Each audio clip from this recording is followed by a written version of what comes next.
This is a guest essay written by Ted Goldstein, a Jewish poet and educator.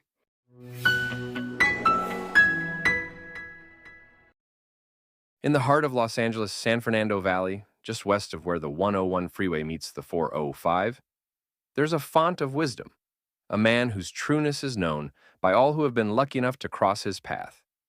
That man is Yossi Dressner, shamash and spiritual guardian of Valley Beth Shalom Temple, paratrooper in the 1956 Suez Crisis, and teacher of thousands. Standing no more than 5 feet and 6 inches off the ground, speaking with a thick Israeli accent, Yossi has tutored more than 5,000 students in his time, of whom I am one, and he is the humblest man who ever lived. If he knew I wrote this about him, he would be terribly embarrassed. So please do not tell him. But when I think of what it means to be a tzaddik, Hebrew for a righteous person, I think of Yossi Dressner. He has led the daily minyan on time every day since long before anyone could remember. As the Talmud teaches in Tractate Kiddushin 30a, quote, "Whoever teaches Torah to children also teaches their children's children, and so on, to the end of time. Yossi taught my parents Torah, who taught me the Torah, and I have taught students and campers the Torah. And even some of my students and campers have taught their own students and campers the Torah. So Yossi has more or less 4 generations of Torah per student he has taught, and he has taught more than 5,000 students. When I told my old yeshiva students about him, their eyes lit up. Mr. Goldstein, do you have any idea how high Yossi's mitzvah level is? He's an S-tier mensch. S-tier is a video game term that signifies something that is higher than A-tier. And Yossi is most definitely an S-tier mensch. Yossi is someone whose wisdom I hold in the highest regard. So when he speaks about the situation in Israel, I listen. When my mom was talking to him in the immediate aftermath of October 7th, he said, quote, "We have to pick up the flag and carry it forward," end quote. That first Shabbat after the attack, he draped an Israeli flag over a chair on the bima for the hostages, a flag which still remains there to this day. That was a sight I will never forget. And when Yossi calls this war Israel's second war of independence, I think about what that means. On the surface, it matches Israel's 1948 War of Independence, in both its length and its horrors. Not since 1948 has such sexual violence been visited upon the Jewish people, and that, like all of the pogroms before it, is a pain which will never be forgotten. But, in other ways, it does not make sense. What is Israel seeking independence from? Certainly not from Britain. As I thought about this more, I realized how profoundly true it was. This is Israel's second war of independence, not from the British, but from all the world's other nations. Israel is its own country, but it is by no means independent to act how it chooses. The reality is that Israel has always made strategic and political concessions to the major powers of the world, most recently, the United States. Israel, however, is not just the name of the state that was formed in 1948. It is also the name of the Jewish people as a whole. And is the Jewish nation as a whole independent? Certainly not. Just look at what happened in Amsterdam on the anniversary of Kristallnacht a couple of weeks ago. Many Jews, globally speaking, most Jews, always knew that the world saw them now as, at best, second-class citizens, and at worst, subhuman. However, those of us privileged enough to grow up in the West grew up in an ahistorical time where anti-Semitism was not prevalent enough to affect our day-to-day lives. After October 7th, we woke up and understood that the world had not changed.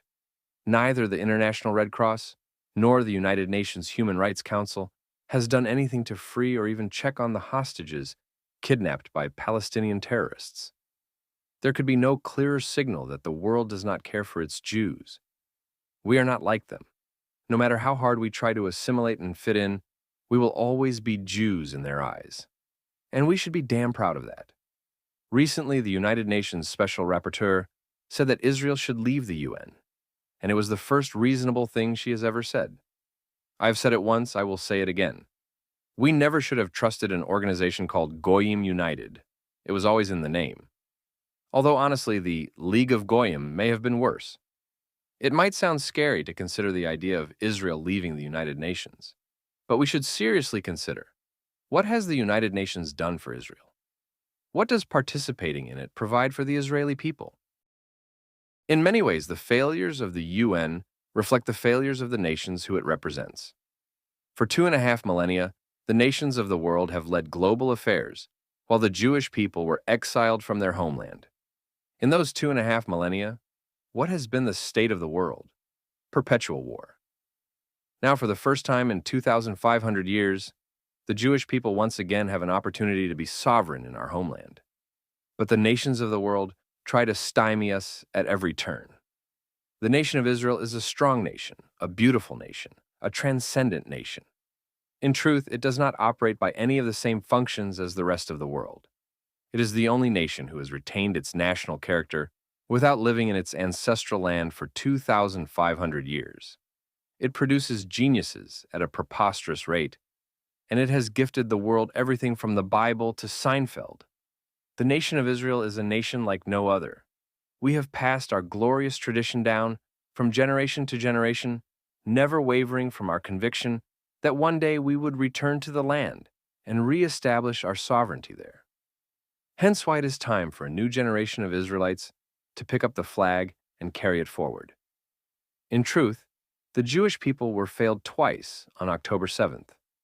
Once by the nations of the world who failed to care about our plight, and once by our own leaders who failed to keep our people safe, both in Israel and across the Jewish diaspora.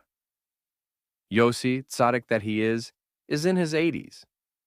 Benjamin Netanyahu, however you feel about him, is in his 70s. It is time for a new generation of Jewish leaders to pick up the flag and carry the torch forward, to gird our people with strength, to stand tall against the vicissitudes of the world's nations, and to rebuild our sovereignty in the land of our forefathers. This is what is at stake in this war. The United Nations has already declared that it is firmly opposed to the very idea that the nation of Israel is a nation of human beings. That much they have made abundantly clear. But forget the nations of the world for a moment, and forget the failures of Jewish leadership on October 7th and thereafter. Think about the Israeli soldiers. Think about the reservists. Think about the civilians helping them at every turn. Think about yourself and everything you have done for our people in this past year. It is not for nothing. Maybe you did not give as much as you could have. Maybe you did not speak out as much as you should have. Maybe you only were able to just barely make it out and keep yourself sane. But all of that is a tremendous success. The people of Israel have performed miracles beyond measure in this past year.